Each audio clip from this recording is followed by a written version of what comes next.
Hey, what's going on, guys? I'm going to talk today about how Eusebius McKaiser had Nic Catzavelos on his show, and Nic is basically the brother. Nic is the brother of Adam Catzavelos, and Adam Catzavelos posted a video when he was overseas and used the K word numerous times, and he put it to a WhatsApp group. Well, Nic had no control over what his brother did, and Nic condemned what his brother said on the show. He agreed to go on Eusebius McKaiser's show, which shows you how bold Nic Catzavelos was. And Eusebius basically made Nic feel guilty over what his brother did. That's my firm opinion on that.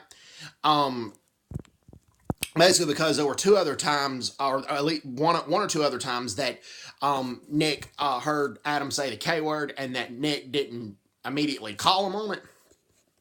But Nic did, in his way, condemn it. Let me explain, because Nic told Eusebius on the show that Nic recommended that Adam go to counseling over the video that he posted. And Nic didn't think it would, Nic told Adam to go to counseling, so Nic was appalled by the hate that Adam showed in that video. But Eusebius still, in my mind, and if you can listen, you can watch the interview, he jumped down Nic's throat because of it. But this one black South African called into Eusebius's show and defended Nic, and I have to give this guy a thumbs up.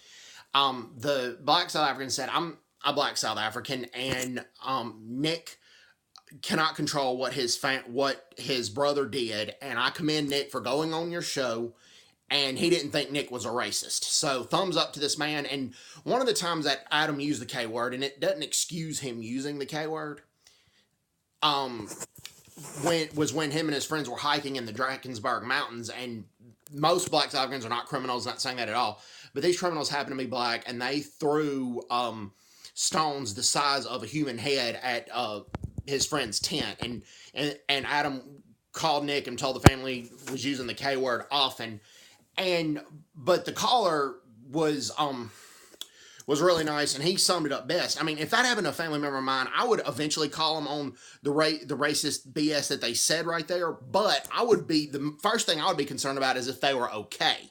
And the caller made that point, and I commend the caller for that. So I thought Eusebius treated Nic Catzavelos really rude on the show. When Nic agreed to come on the show, Eusebius said he could ask Nic any question that Eusebius deemed necessary. But when Ashwin Willemse was on the show, Eusebius agreed to Ashwin Willemse's demands and only asked certain questions. He treated Ashwin Willemse a lot better than he treated Nic Catzavelos, which I thought was pretty sorry and pretty messed up on Eusebius McKaiser's part. So I recommend that you guys take a look at the show. You can find it on YouTube. It's a 702 radio show. Eusebius McKaiser interviews Nic Catzavelos. And Nic Catzavelos, the company that his family owns or is part ownership of, well, the first thing that the family did was they fired Adam Catzavelos, and he no longer worked for the company, and he no longer had any shares in the company. And Nic Catzavelos voluntarily sold his shares to the company and put it in an equity fund for the employees. And that's an honorable and bold thing to do. And because Nic Catzavelos, gave up his own job because he didn't want to see the company go under, and he didn't want to see these employees get out of work. So, thumbs up to Nic Catzavelos. It was brave of him to go on that show, and he can't control what his brother said. So, hope everybody's doing well. Take care. God bless him. Bye-bye.